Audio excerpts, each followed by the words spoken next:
Послание.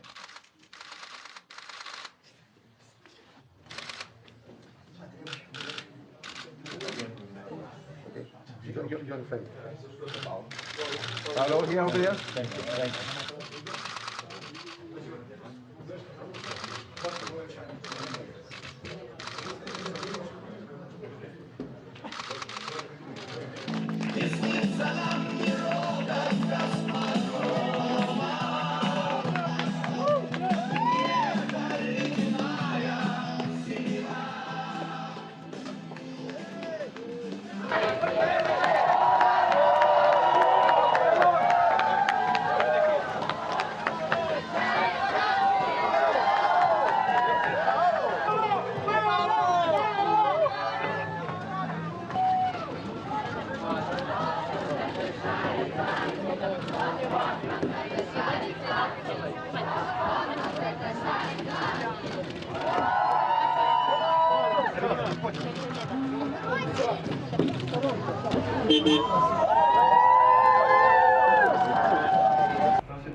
Папа может все, что угодно, и в открытый космос может он выходить, и в открытый космос может он выходить.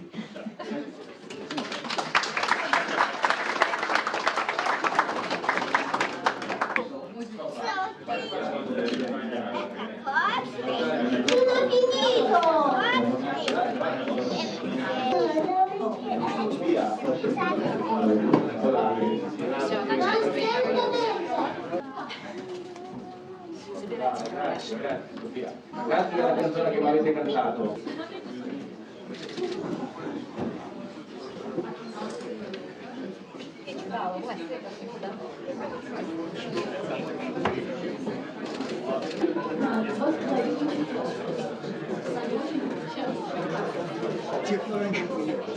Ready for you guys to go fly?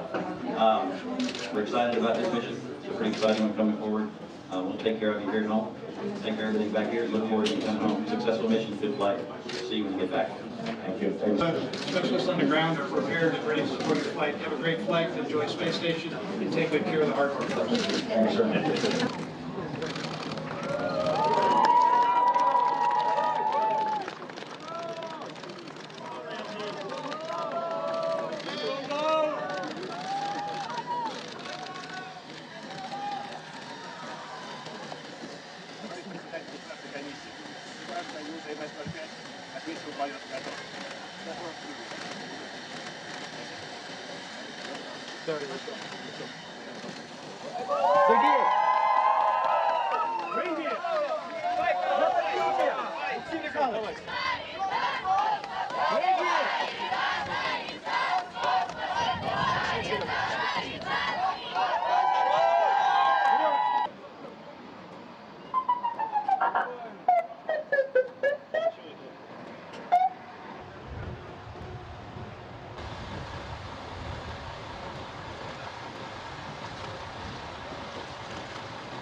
ground filling of oxidizer and nitrogen to the vehicle is terminated.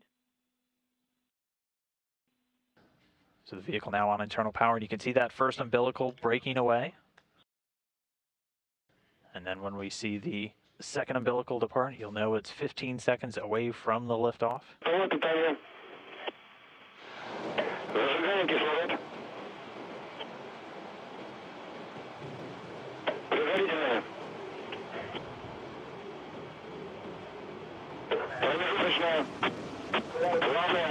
Turbo pumps at flight speed and liftoff. Sergei Ryazanskiy, Randy Bresnik, and Paolo Nespoli rocking away from Baikonur and on their way to the International Space Station.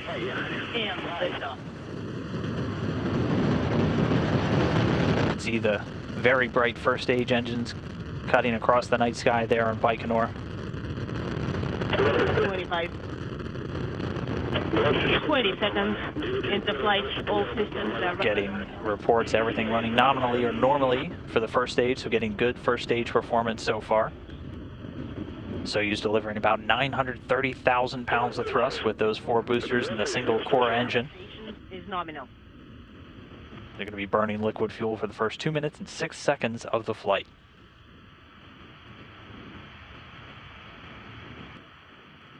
So Roll station, you are nominal. And we have confirmation that the escape tower has been jettisoned, and there you can see the 4 strap-on boosters flying away, making something known as the Koryov Cross. The 4 strap-on boosters now detached. The first stage has done its job, and then the core stage of the second stage continuing to burn now. At this point, the rocket already 28 miles in altitude, the Soyuz traveling at over 3,300 miles per hour. A view inside the cabin, you can see things going very well for the rocket. The crew, Paolo Nespoli here in the center of the screen, Sergei Ryazanskiy in the bottom right corner of your screen. And then Randy Bresnik there at the top of your screen, Sergei Ryazanskiy in the middle. 10 seconds into flight. The vehicle And everything's fine on board. is, again, just about 2 minutes left. We'll keep an eye in the cabin here as you will see the astronauts get a bit of a jolt when that third stage cuts off and drops away. Parameters are nominal as well. And there you see the crew members getting a bit of a jolt, that signifying the third stage has cut off. Getting the confirmation here that it has indeed separated. And I am handing you. And so there we have it. Sergei Ryazanskiy, Randy Bresnik, and Paolo Nespoli in orbit. Their Soyuz spacecraft now about 125 miles over planet Earth.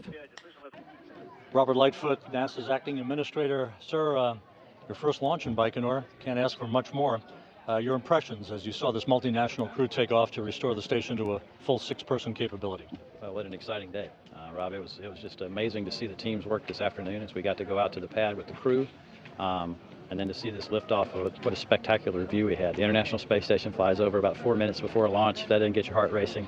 Nothing does. And then to see the liftoff and be able to follow it as long as we could was just spectacular.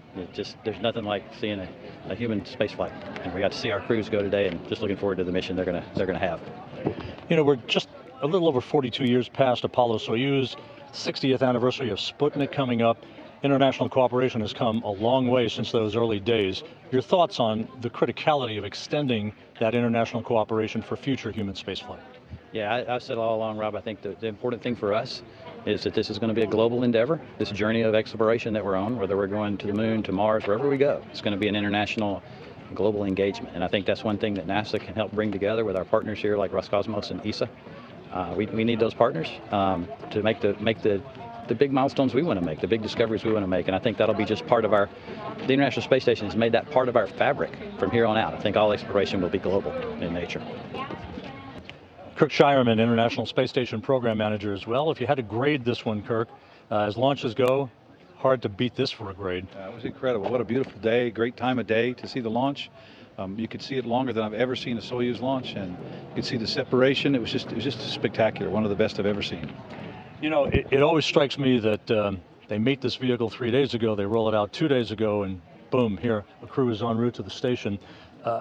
Talk a little bit about the process and how it continuously strikes all of us as pretty amazing, even though it's been done over and over again. Sure, it's very amazing. In fact, it's repeatable. The crew, the people on the ground, the engineering force is very familiar with it. They execute it very, very rapidly and perfectly every time. So it's a very good system, very robust system, and a safe system to launch our crews. 3 people on the station for quite some time now, quite a few weeks, and they're about to have company. How critical was this launch to get you back to where you want to be in the normal state of operations on board the complex? Sure, we have a tremendous amount of research planned for this crew, and having 6 people on board or 4 USOS crew members is really, really important. We need to produce the results that the space station's there for, and this crew will be able to do that. So lots of work in their future. We have a number of EVAs. We have 4 EVAs during this expedition, over 330 investigations. So lots of work to be done, and I'm really happy to see them on their way. Okay, Franco Garo, you're the Director of Technology for ESA. So what does this launch represent for ESA? Well, first of all, it's a fantastic opportunity as always to have one of our astronauts go on board. In this particular case, it's Paolo Nespoli. It's his 3rd mission, and he will have spent at the end of this mission almost 1 year in space in total of his 3 missions. He will also do a lot of scientific and technological work, and that is of course why we have the space station and why we need this kind of in-orbit investigation. There's a personal emotion, and I know Paolo since a long time, and it's fantastic to see him go up this time again, and I'm sure the mission will give us a wealth of results.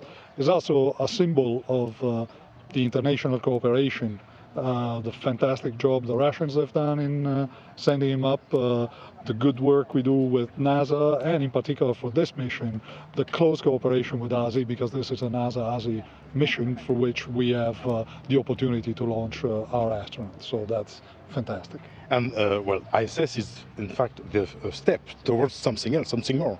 Absolutely, absolutely. I mean, we have now been more than 15 years continuously with human presence in low Earth orbit, and it's time to move on.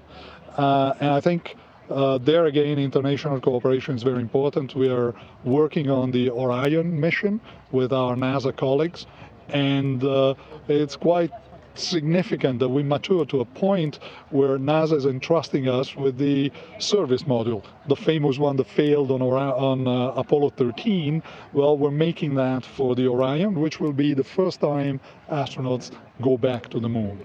So this is our first step out in the solar system again from low Earth orbit. Andrea Zanini, you are the president of ASI. What does this mission represent for ASI? First of all, I'm very happy to be here to attend this amazing launch. It was my first time for human flight, and it was emotional. We are very close to the launch pad. We are very close physically and emotionally with our friend Paolo Nespoli that is gone to the International Space Station. For ASI, for Italy, it's a very great moment.